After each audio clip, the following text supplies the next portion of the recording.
I hope everybody's doing well, and I thank you for joining our shiur in Sichos HaRan as we continue to delve into this incredible sefer that presents so many foundational teachings from Rebbe Nachman of Breslov, Sichos HaRan, and his worldview and the way that he presented his revelation to the world in terms of how we can serve Hashem with consciousness, with connection, with feeling, with passion. And we begin here with Sichos HaRan Samach Zayin 67, which is where we're up to in the Sefer. It's pretty remarkable that we've made it all the way here. It's a lot. We've learned a lot, and I'm very grateful for all of you for joining me along that journey. And the Rebbe says like this, an amazing thing. He says, Mishe einoi shomea umitzayis ledivrei chachamim. He says, a person who's not living in connection with and in alignment with the divrei chachamim, the guidance of those who are wise, chachamim amitiyim, those who are truly wise, meaning those who are wise to the truth within life, who aren't just privy to some kind of understanding in a particular area of technical knowledge vis-a-vis this world, but who are chachamim amitiyim, who are people that are connected to the emes within life, the truth, the depth of life. A person who doesn't live in alignment with that kind of guidance that's constantly helping a person to stay awake to the truth beyond the surface of our daily lives and our daily encounters and life as a whole. He says a strong thing, hu yachal lehishtageya. Such a person can become crazy. Yachal lehishtageya, can go insane, and can live a life that's outside the realm of that which is objectively considered normal. Yeah, there is such a thing, believe it or not, as objective normalcy. How HaKadosh Baruch Hu wants that a human being should look, how Hashem wants that a human being should live, how Hashem wants that we should conduct ourselves and develop ourselves in the world. That's a thing. And here he explains, because it seems to be a very surprising thing to say, right?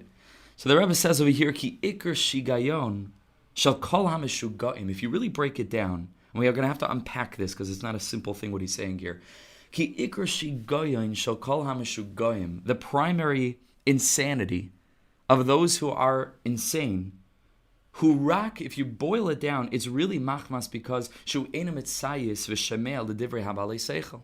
It's because this person is not living in alignment with the guidance of those who have a little bit more of a healthy, balanced perspective on life. Now, of course, he's not speaking here about a person who has a mental disorder or some kind of emotional disturbance.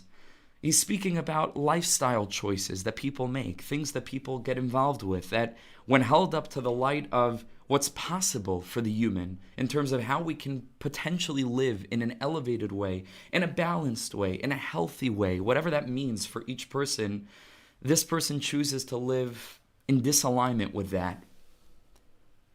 And he explains over here, Ki HaMeshuga, this kind of crazy person, or a person who's acting in a crazy way, if he would only live his life and model his life after those that are balei seichel, those that are living lives in alignment with this kind of intellect, with a deeper perspective, with a broader perspective, certainly such a person would not fall into the category of one who is acting like a meshuga. Like a crazy person is doing crazy things. And he's going to give an example in a minute. Ki afal pi, because even though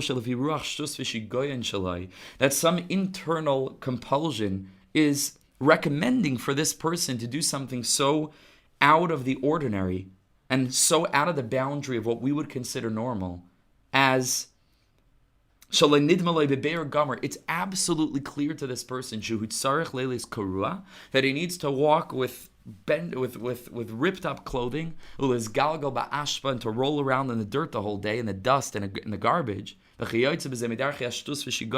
act in all of these silly ways that we understand this is not the way that a human being should behave. After someone with a little bit more seichel can tell the person, you really shouldn't be behaving this way. This is not the way to act. And this person would have enough sense to say, listen, I don't really understand these things. I have some kind of inner voice that's telling me to behave in this way. And I trust you, and I'm willing to do what you're advising me, then the person could live a normal life.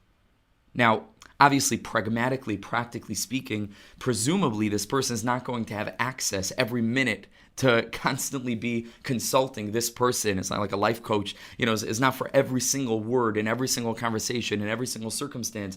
We can't, right? Hopefully we can give over klalim. Hopefully a person can absorb a general framework of normalcy to the point that we can grow, and that we can start to fill in the blanks in and of ourselves without needing to rely for every single thing on the guidance of a chacham, on the guidance of a rav, on the guidance of a rebbe, or the guidance of halacha, because there are many areas that are gray areas. But you absorb a spirit so that you basically know what Hashem would want and what the Ratzon Hashem is for you in a given circumstance. So obviously, it takes more work than this to help a person become really transformed completely. If the person would go ahead and listen to the chacham, to the person who has a higher, more elevated understanding of how life should be lived, if he would go ahead or she would go ahead and nullify his or her seichel, their own way of thinking, to the guidance of a person that they trust has more of an understanding of how life should be lived in order to avail us a healthy, balanced, joyous, calm, settled experience of life, so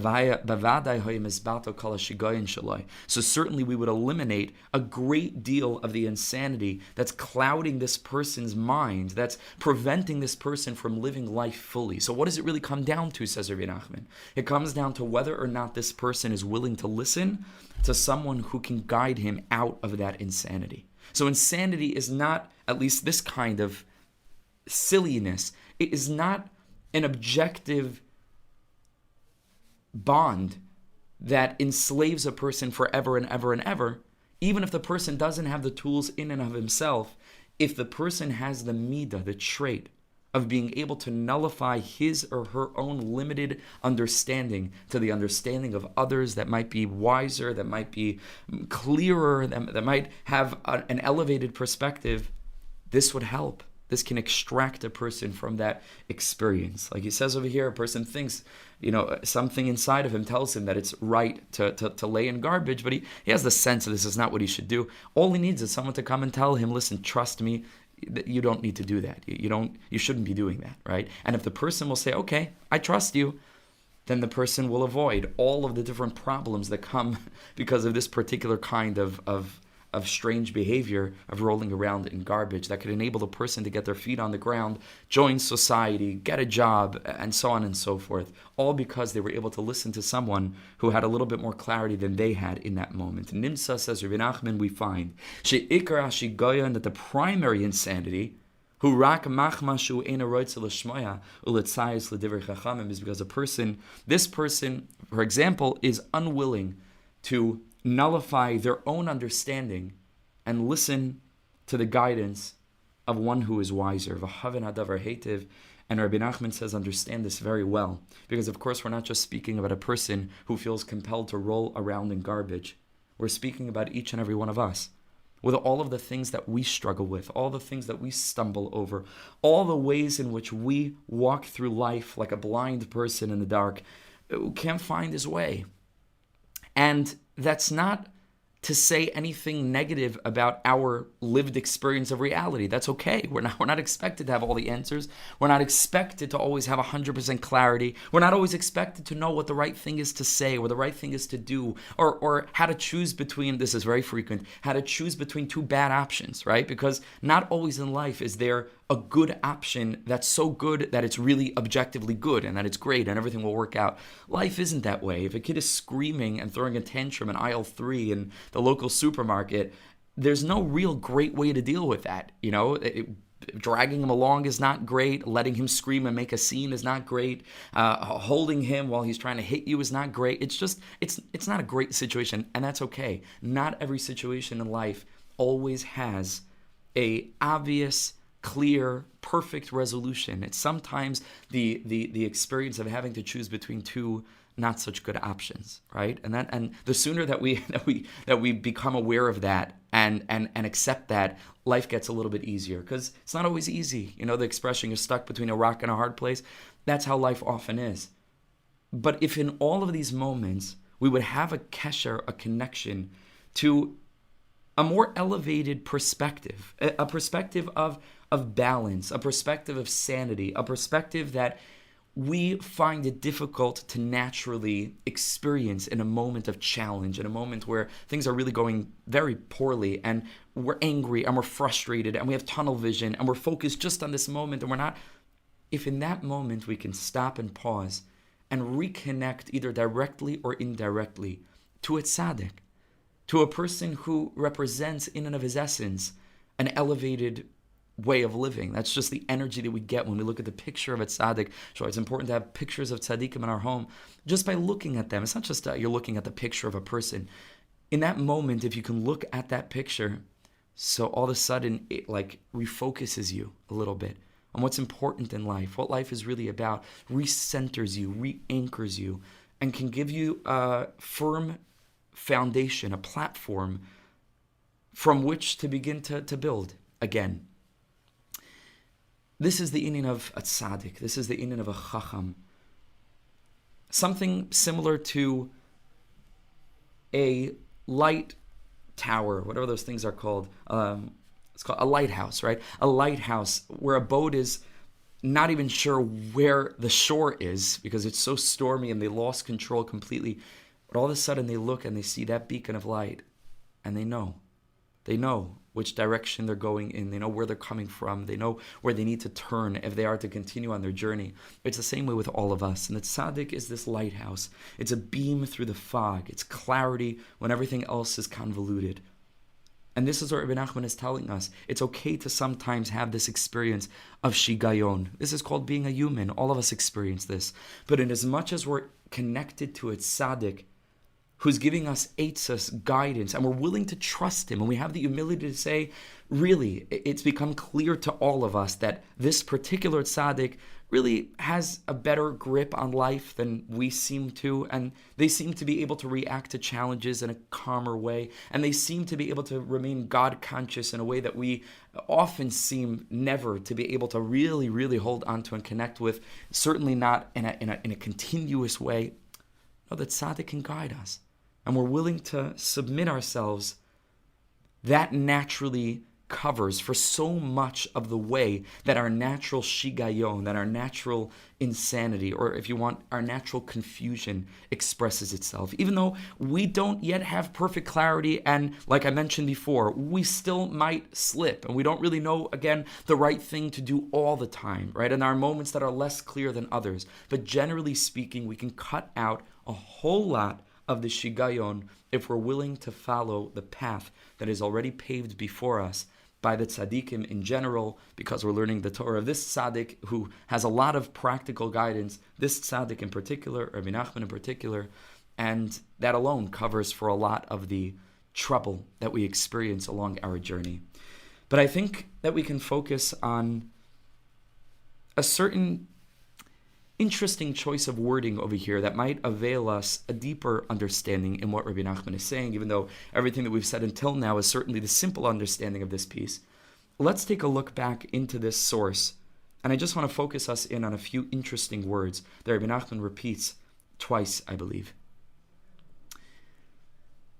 Go to the third line. He says, Ki afal pi shelafi ruach shtus v'shigayon shalai. Even though this particular person, in accordance with the spirit of insanity or silliness that has taken hold of him, nidmaloi, it appears to him bebeir gomer, with total clarity, shehu tzarich, and that's the key word, shehu tzarich leilech karua, that he needs to walk around with ripped up clothes, uliz galgal ba'ashpa v'chiyotze, and that he needs to roll around in the garbage.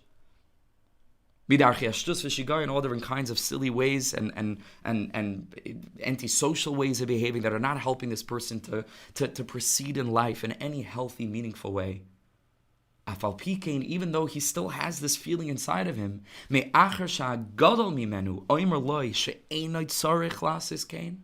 After someone with a little bit more experience, after someone with a little bit more understanding of the way that the world works and the way that society works and so on, tells the person, and here again is the key word, she'enoi tzarich lasis kain, that he doesn't need to do this, which is an interesting way of expressing this, because the Rebbe could have easily have said, she'ein loy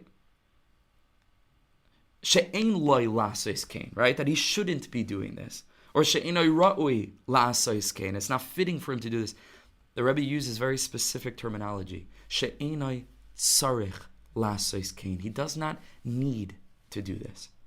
And the Rebbe continues, if a person will listen to such a tzaddik, to such a chacham, Bevadai, the last line, Bevadai mizbatel kol shigayin shaloi, all the silliness he would be able to avoid, with all of the pitfalls and all the trouble and all the suffering that comes from a person's own crippled grasp of life. What's this word sarich?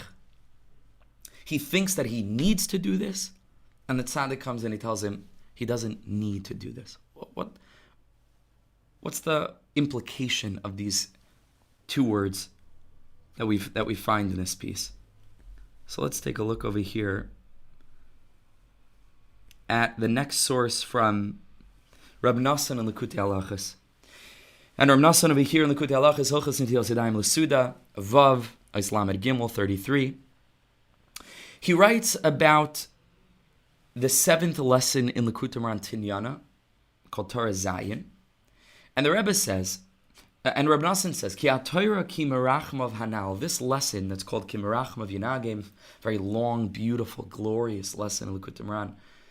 The Rebbe says, Reb Nachman says, V'chein kol ha'Torahs, and the same is true for all the different Torah teachings that we find in Rabbi Nachman's revelation.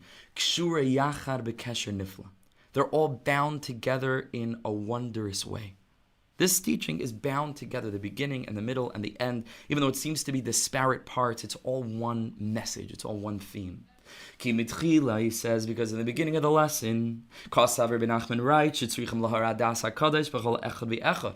the tzaddik needs to go ahead and to shine in the light of das, of awareness, of a higher level of consciousness into each and every person, which is the primary Rachmanas, the primary mercy that you can have on another person. More than anything else, taking care of their physical needs, their emotional needs, more than anything else, to have Rachmanas, that a person should be living life with an elevated perspective.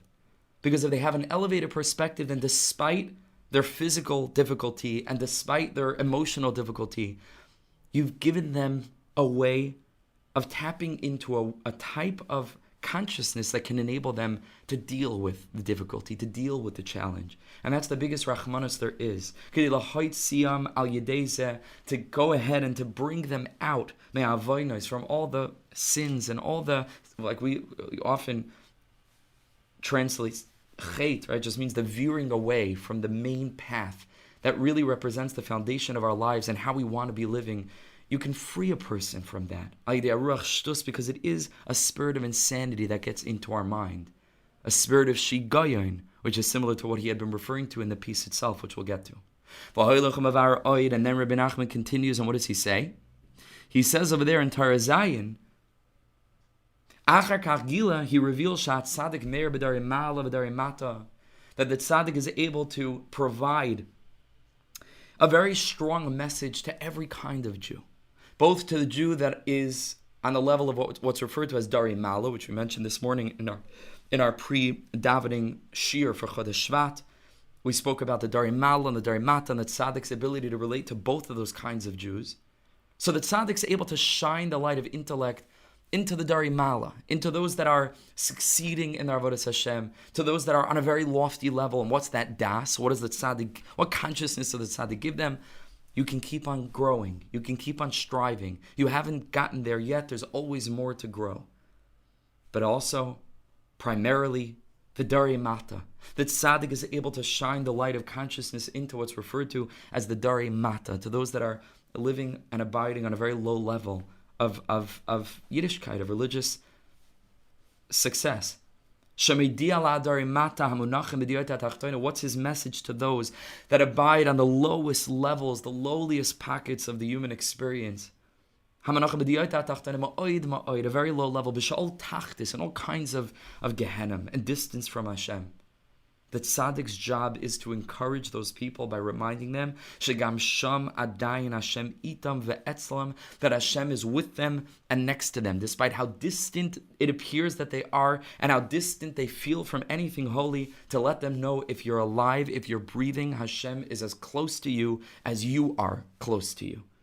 And that means that as long as you exist, as long as you are ba'olam and you are still in this world, ein sham yush. Ba'olam klal. There's no despair in the world at all, because if you're in the world, then there's no despair. Because if there was despair, you wouldn't be in the world. And so if you are ba'olam, then ein shem yish ba'olam. There's no despair at all. HaKadosh Baruch Hu is close to you. You just have to reach out and contact Him. Call out to Him. Yibeten sha'al shivati. To call out to Him like Yonah did from the belly of the whale. Even when everything seems hopeless, you can connect to HaKadosh Baruch Hu. He's there. He's there. He's present. You're within Him. He's within you. Ube'emes, right? So he says, to let them know the whole earth is filled with the glory of Hashem. And the tzaddik's job is to awaken them and to inspire them. The pasuk, which we learned this piece in the morning, something similar. To awake and sing those who rest in the dust, those who are laying in the dirt. Much like the person that we just learned from in the piece from Sichos HaRan, this silly person, this strange antinomian person that's rolling around in the dust, in the dirt, in the garbage, in the filth. And the tzaddik's job is to tell that person, Hakitzu v'ranenu, wake up and sing sheichne afar, this person that's rolling around in the dirt. Ube'emes, and the truth is, says Reb Nosson, that Hakol Echad, it's all one thing. This is how the tzaddik has rachmanos, has mercy on the person to free them from their sin, to gift them a higher level of consciousness. This is it. This is how the tzaddik is able to free a person from sin, by giving this message across. Ube'emes hakol echad. It's all one.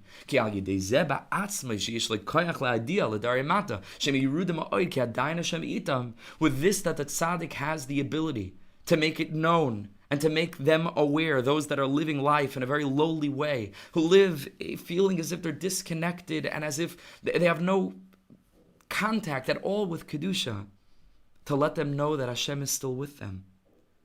That Hashem is with them.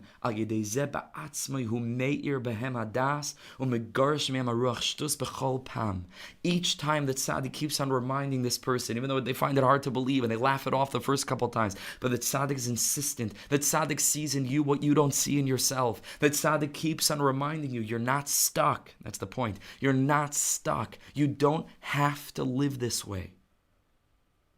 And this is what's hinted to in the piece where Rabbi Nachman says, what's the shigayon of the person that's living a life of insanity on whatever level? The insanity is that they feel that they are bound, that they're stuck, that this is how they have to be, that there's no other way for them to carry on, that they can't change, that they can't live differently than they've been living.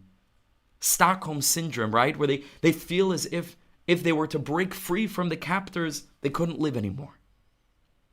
And that tzaddik's great gift to those that are willing to really believe it, to listen to it, to really honestly nullify their own convoluted conceptions of reality, to what the tzaddik is saying, even though it may be hard to accept, and it may be difficult, and it may fly in the face of some other things that you once heard from somebody. The tzaddik is telling you again, Oimerloi, she'enoi tzarich lasis kain. You don't need to live this way. You don't need to live this way. You're not stuck. Not that it's not right to roll around in the dirt. That's not the point, whether it's right or not. The point is that the person who's rolling in the dust is oftentimes convinced that this is what he must do. And that tzaddik's job is to tell the person gently, you don't need to do that. You don't need to live this way. You don't need to carry on with this inner voice telling you that you're low, that you're disconnected, that there's no hope for you. You don't need to continue to carry on with this same level of self-perception. That's what the tzaddik's job is, to free us by letting us know that we are essentially free. She'enai tzarich, you're not bound by anything. Einai tzarich lasis kain.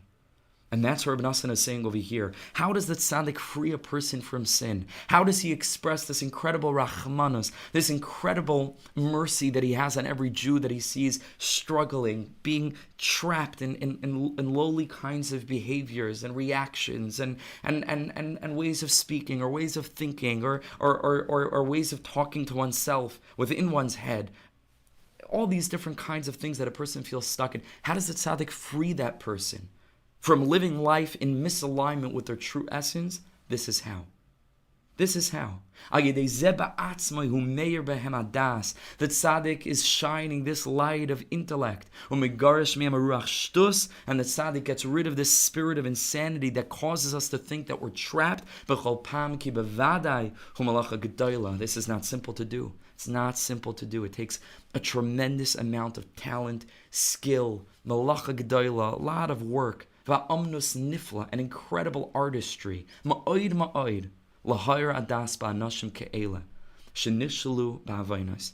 To relate to these people and to try to get to some level of wakefulness beyond all the slumbering that we encounter on the surface, to break past the cynicism, to speak to them with confidence, to find within them a point that you resolutely refuse to lose touch with, that you mamish believe is there even when they believe they've lost it a long time ago. Even if you can't find it, still believe that it's there. Convince yourself, convince them, draw it out. Create the setting where they'll feel comfortable allowing themselves to be authentic, allowing their true self to emerge. It's not easy. It's not easy. It takes a long time to learn how to do this. And with each individual, it could take years of work and not giving up and being patient and just like water on Rebbe Akiva's rock, right? Drip, drip, drip, drip, for as long as it takes until the hole is made. Something is being accomplished, but it takes a tremendous das, and Rabbi Nachman has this das. It's this mysterious artistry to be able to reach even those that are so distant that nothing else moves anymore. This is the Rebbe. Even, he says, there are people that know that what they're doing is wrong, and they want to do that. They're not even broken, and they're not even feeling lowly, and they're not even feeling ashamed. This is how they've become accustomed to acting. They're okay with that. In the most awesomely tremendous, terrible kinds of sins. But he says, Rahman kazeh. The tzaddik is so merciful. That even to these kinds of people who me'ir betuvoi v'rachmav hadas hakadosh, he's able to shine into them this wondrous perspective, this wondrous level of consciousness and awareness. Because in his great power and energy, he lets them know that Hashem is with them. There's no place that's vacant from him. And through doing this, through letting them know that they're not stuck, through letting them know you don't need to live this way. Drip, drip, drip, a little bit, the rock is wasting away underneath the constant, consistent, unrelenting dropping of the water upon the rock. B'chol pam, slowly but surely, a little bit of the insanity is leaving. We feel a little bit freer. We feel that, okay, there's hope for me. I can also make it. My story is holy. My journey is holy. My mistakes and my stumblings and everything that I've learned along the way, HaKadosh Baruch Hu is telling a story through me, like we've mentioned in the podcast that we're zocheh to do on the stories that are based on the teachings of Rabbi Asher Freund. So in the first story, we speak a lot about stories, right? And how the story itself frees us. It gives us hope. Because the tzaddik lets us know, Karev Hashem l'chol karev. Hashem is there. Yerushalayim is there. The Beis Hamikdash is there. Tshuva is there. There's always hope. There's always hope for you to turn everything around. The Yesh Inyan, like Rabbi Nachman says elsewhere, Shahakol nishapech l'toiva. In 1 minute, everything changes, everything flips, and the most lowly experience of reality becomes flipped to become revealed to have been the highest experience of Elokus that there is, retroactively, in a crazy way. Even though right now the person is just on such a low level, like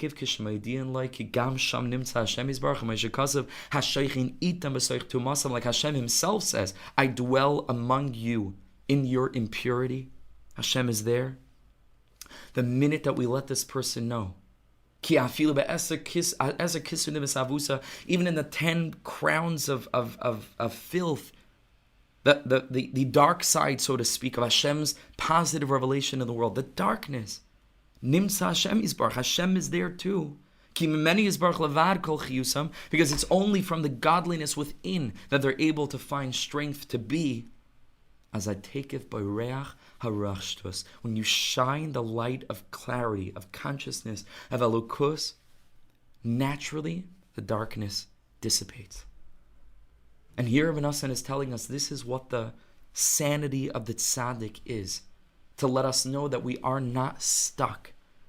There's nothing essentially and fundamentally compelling us to act in the way that we act. We mentioned this in previous shiurim, I think. This is a moment of freedom. And we can do this consciously. Try. You'll see how free you are. And I hope that I can try this myself. It's very easy, at least for me, in the realm of communication. This is what I like to do from time to time. Just to show myself that I could be free. And there are other places where I really don't feel free, and I have to apply this there. And each of us have the easier places in our life and the more difficult. But for example, because I'm communicating the whole day, sending messages, I'm sure all of us are on different chats and different things, and someone will post something. Try one time a day is a little bit much. Once a week, just one special time, don't need to tell anybody about it, where you had already typed out a message or worded something in a way that deep down, you could have worded it a little bit nicer or a little bit less dramatic or a little bit with more patience, a little bit calmer. The freedom that you have to just hold down the backspace until it's just blank and everything will carry on just fine. And whether you want to send nothing or if you want to reword the message, which is also okay, there's a tremendous shlita there. There's a tremendous understanding that I am not bound by needing to act on my first impulse. Nothing is binding you. Exercise your free choice. Find opportunities throughout your day to choose freely, to reinforce this understanding that you are free. You're free. No matter what happened to you in the past, no matter what you feel stuck in, cycles of habituation, start small. And each of us, like Reb Dessler teaches, based on Rabbi Nachman's revelation in Sichos HaRan, Torah 72, Torah Ayin Beis, each of us has our own nekudas habachira. Each of us have the place where we're really not free, and there's things that we can't choose because it's just too difficult and it's not realistic. But within that, it's a spectrum. Find what you can do. Find the way, if you can't do it all the way, 50%. To make things aligned with your true will and not the egoistic impulse that's so naturally jumping out of our lower elements of our identity. We can be bigger. We can be bigger. We can be big. And that's what the tzaddik is telling us. You're not stuck. Find a way to manifest your freedom. You'll see how free you are. You'll see how free you are. So that's what Rebbe Nachman is telling us over here in this piece from Likutei Halachos. Let's take a look at a very small segment of an extremely lengthy introduction that Rebbe Nachman wrote to Likutei HaRan. This is printed in the beginning of Likutei HaRan, and it's the Hakdama. It's the introduction to this sefer, if you could think of writing an introduction to such a sefer, because it really speaks for itself and no amount of introduction can capture it adequately. But here's a very beautiful encapsulation of what Rabbi Nachman's whole thing was. Like after everything, because he says so many things and has so many different pieces of advice and different pathways and different stories and different advice and teachings. What did he really want from all of this? What was his primary focus? It's a very important paragraph in the writings of Breslov literature. And Rebbe Nachman says over here, "V'chol Torah v'Torah shegila la'am segula." Every single lesson that Rebbe Nachman revealed, la'am segula, to Hashem's treasured nation. Kulam Malayim eitzos niflaos v'noraos la'avedasai ha'amitis yizbarach. They are filled with wondrous advice, practical advice. If we're only listening to the tzaddik, to apply them. Just gave a little bit of a shiur today, earlier on Hispodedos, a pre-recorded thing, a podcast I'm doing for Living Breslov, to speak about Hispodedos, to apply it. It's life-changing.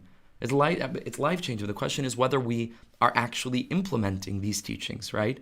But Rabbi Nachman wanted that his teachings should be imparting practical advice that we could implement, to really become a servant of Hashem, to really become bound to Hashem throughout life, reframe what all of our existence is, mamish, every experience of life, an opportunity to connect to Hashem. Kasher yira haroya be'einav, like anybody with eyes who's looking at these teachings in an honest way, will see. If he'll focus his heart toward them, with real truth, with real openness, with real brokenness, with real humility, with real willingness to say, listen, I'm a little bit insane. I don't know really how to live. There was once a sane person called Rebbe Nachman, and he outlined a manual for life. Okay, so am I willing to take it with both hands? Listen to these words. This alone was what he wanted. Everybody wants to know, what did Rebbe Nachman want? What did he come to say? What was his primary focus? This alone was his kavana. Ready? Lo'oyer yishenim, to awaken those who are asleep, ulahakitz nirdamim, and to shake awake those who are slumbering. To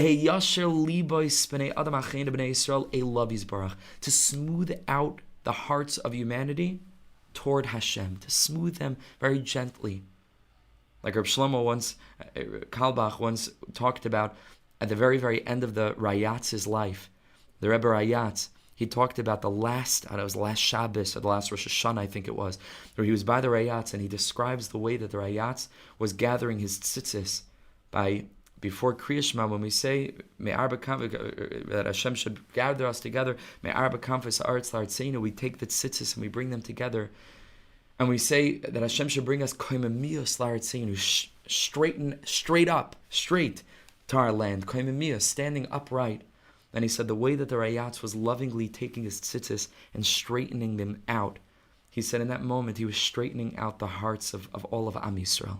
He was lovingly taking the hearts, like he says here about Rebbe Nachman, to straighten out those hearts, to smooth out the wrinkles that we have, all the wrinkles of cynicism and despair and all the different lowly tendencies. We have the wrinkles, and the tzaddik straightens them out. The tzaddik brings us back to our youthful princess of innocence, of wonder, of simplicity, of wholeness. And here's the key point. Leimar la'asurim sei'u. What did Rebbe Nachman want to tell us? He wanted to say there's a part of you that's trapped. And Rebbe Nachman says, sei'u. Leave. Go free.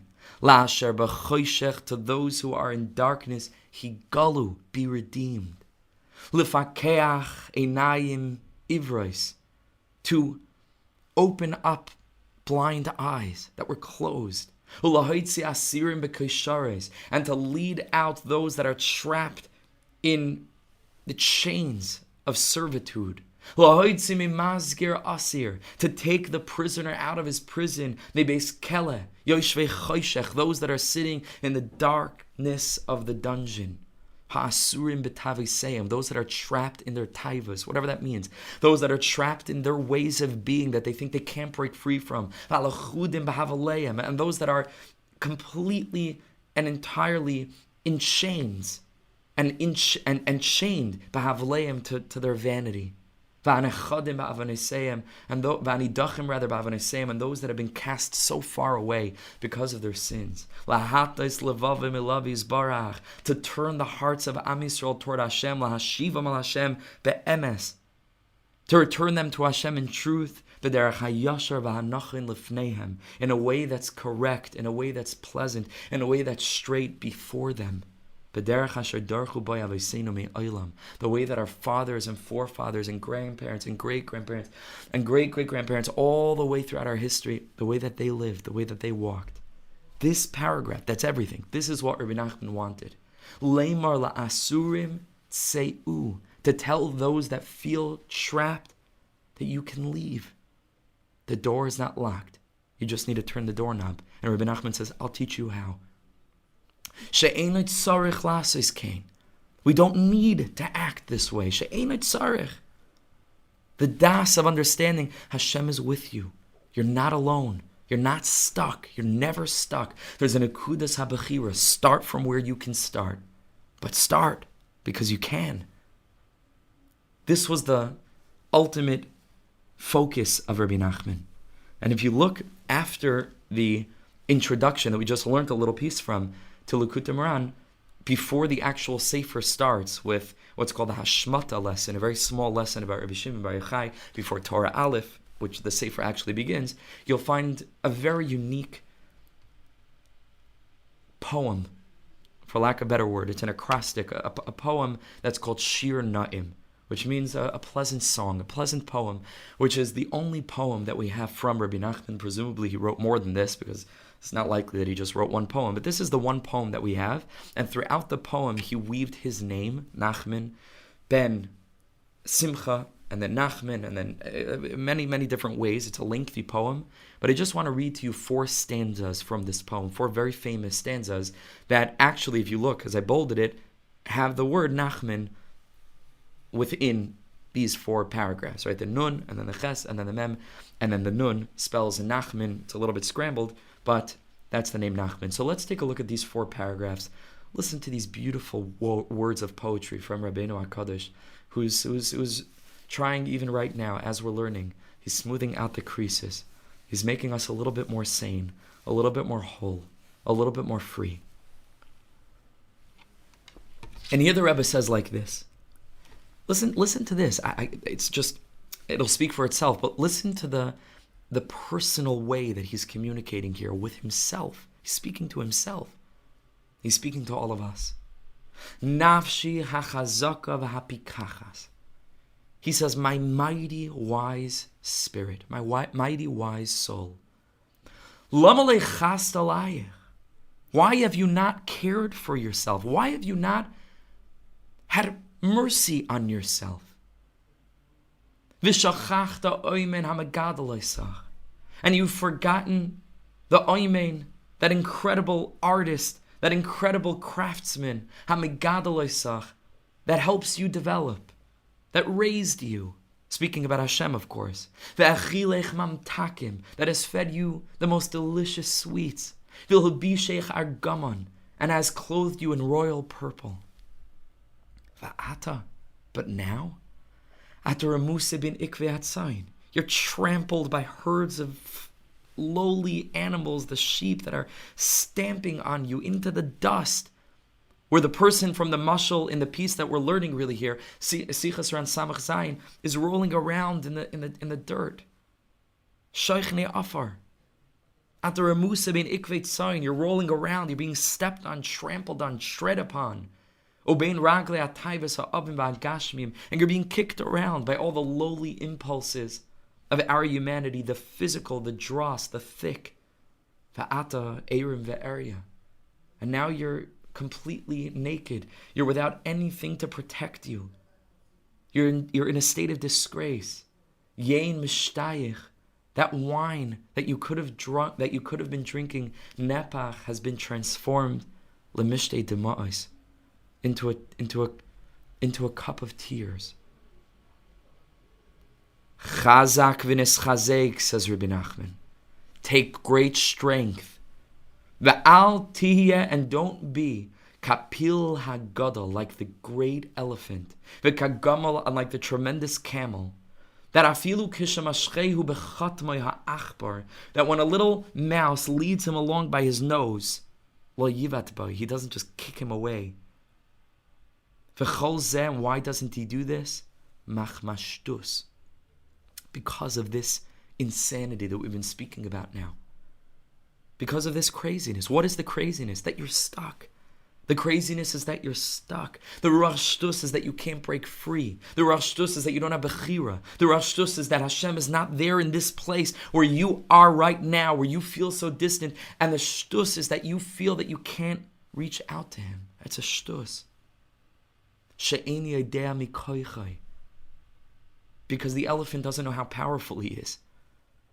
And he's so broken, even though he's gigantic and he's so incredibly tremendous, that a little mouse, he's stepping away from, he can't handle it. Step on him, crush him. You're a pilag gadol. You're a gigantic elephant. You're huge. You're tremendous.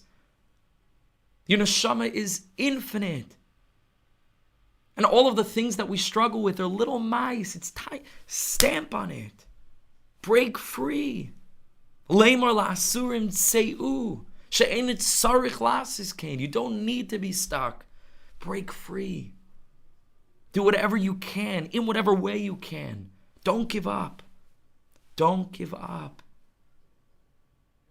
Aval nafshi apikachas v'chazaka. But you, my wise, my powerful soul, he continues, matasali yom pekuda.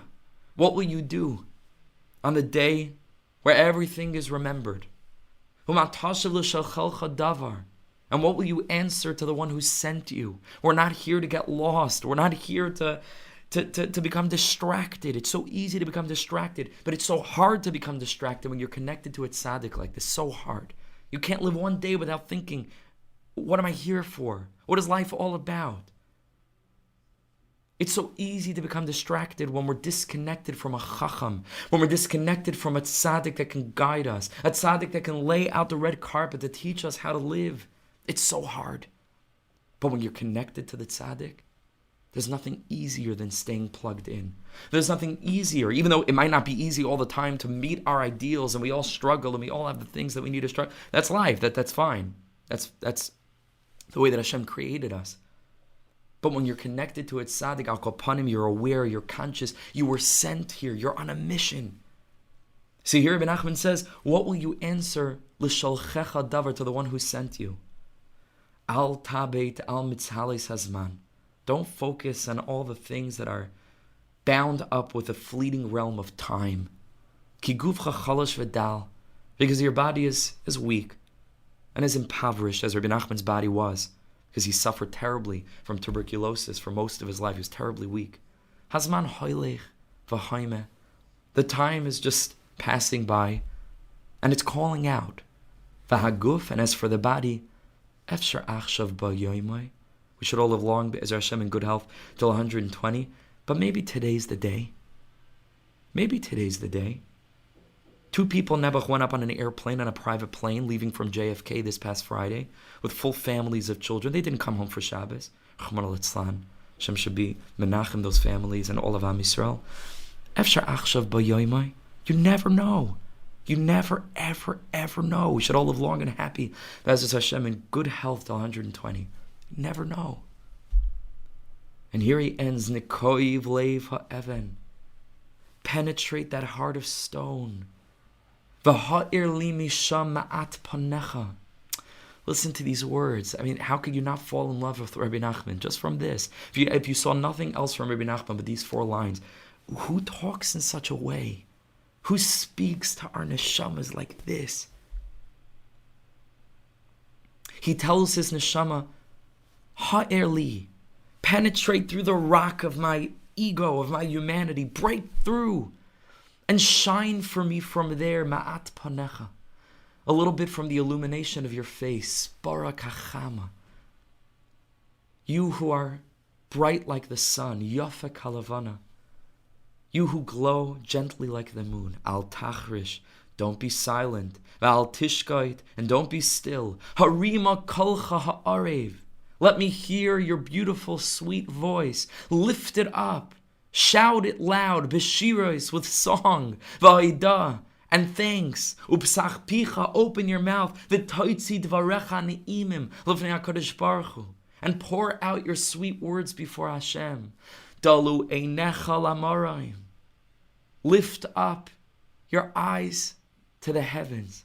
Uzchar ahavascha hayeshana, and remember your first love. Remember your youth. Remember your passion for Hashem. Remember your belief that life can be deep and meaningful and elevated. Remember that. Dalu einecha lamarim. Dalu is milashon dli, is a bucket. Dalu einecha, raise your eyes like a bucket. We spoke this morning in our pre-Halal shiur, which we had this morning, Baruch Hashem. We spoke, it's on SoundCloud, you can find the recorded shiur. But the month of Shvat is connected to the concept of the dli, the bucket. Shvat lifts everything up. Everything begins to grow. Everything begins to sprout. Now's the time. Dalu einecha lamarim. Lift your eyes up to Hashem. Uzchar avascha hayeshana. I think that every person, and bli neder, I'm going to do this. Every person should have this printed out somewhere and kept with them that they could read. Because if you'll read this even once a week, let's say once a week, once a month, this is it. Right? These four little paragraphs is the whole story from beginning, middle to end. It's everything. Everything that we need. Put it on your fridge. Bli neder, taking it upon myself, bli neder. Eilecha will have a graphic with this. Ezer Hashem, with these four paragraphs translated as Hashem will have it done nicely, so Chaver can print it out. Bli neder. Committing to that now. This was what Rebbe Nachman came to the world to do. This was the das of the tzaddik. This was the guidance of the chacham, to take nebuch, all of us who are a little bit crippled in one way or another, and to free us. Leimar la'asurim sei'u, to shake us out of the lowliness that we're trapped in, that we think we're stuck in. Free. Go free. She'enoi tzarich lasiskein. You're not bound by anything. Let's finish off just to see the Zohar Kadosh on these words from Yeshayahu that Rebbe Nachman quoted, that Reb Nassim quoted in that piece that we learned from the Akdama, which says, Leimar la'asurim sei'u, to say, go out to those that are trapped, to redeem those in darkness. The Zohar Kadosh in Parshas Pinchas says the following: in times of darkness, the Yetzer Hara, when a person is overcome with this inclination toward ego, which is what the Yetzer Hara is. I don't like using words like evil inclinations. It cheapens it, and it's totally not relatable. I don't have an evil inclination. I have an ego. We have an ego, right? We have this worldly pull. And that's the Yetzer Hara, and it doesn't just mean taiva, it doesn't just mean illicit, immorality. It means any time that we're in it for our own gain and not in it vis-a-vis our shlichus, right? Toward HaKadosh Baruch Hu. That's the Yetzer Hara, right? But that's darkness. That's a lack of clarity. Mechas al Yetzer Tov diyu ar. Where that kind of confused, bewildered state of the Yetzer Hara, of the ego, where things aren't clear and I'm not living life with Hashem, when it covers over the Yetzer Tov diyu ar, which is light, iu command the toughest bebeis hasurim, the Yetzer Hara, says the Zohar Kadosh, it's as if the Yetzer Tov is imprisoned by the Yetzer Hara. That's what happens. The Yetzer Hara takes the Yetzer Tov and imprisons it. This is very, very deep what we're learning. And more than this, when the Yetzer Tov is trapped and jailed by the Yetzer Hara, all the soldiers, all the forces of the Yetzer Tov, of which there are many, are also trapped by the forces of the Yetzer Hara. And this is the key. But in the moment that we have a little bit of a broken heart, in a moment where, like Rebbe Nachman says over here, Nekoiv leiv ha'even, where the heart of stone is penetrated, and where a little bit the heart breaks, but it's a heart of stone, and so when a heart of stone breaks, it's a good thing. All of a sudden, there's a crack, light comes in, the water drops in from Rebbe Akiva, meitzitz min hacharakim, there's a crack, HaKadosh Baruch Hu's light is shining through. In a moment of brokenheartedness, where we're ready to be authentic, we're ready to let something in, we're ready to take stock of our lives and to be different than we were yesterday. We're ready to believe that we do not have to continue in the way that we've been continuing and living. We're ready to listen to the tzaddik, to open up completely. At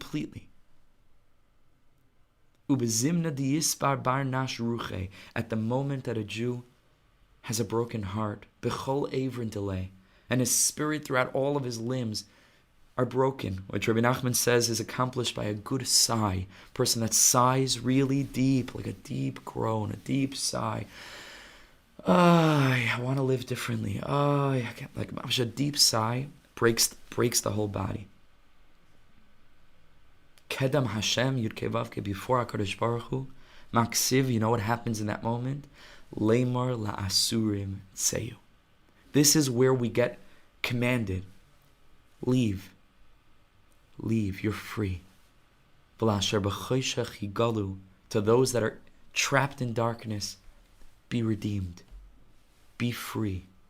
Escape. Now we're learning the parshias of Yitzias Mitzrayim. It's all the same thing. Escape. You're the Mem Teshari Toma? Yeah? You're the Mem Teshari Toma? B'ni b'chayri Yisrael. You're HaKadosh Baruch Hu's firstborn child. Ani v'loi malach. Ani v'loi shliach. Ani v'loi sarf. Ani hu v'loi acher. Hashem b'chvoidai uva'atzmai is in that place where you are. And he's skipping over your house. And he notes, you're here. You're here. You're trying. You're putting a little bit of blood on your doorpost. You're waving a flag. You're saying, I can't do it alone. Ribbana Shalom, I can't do it alone.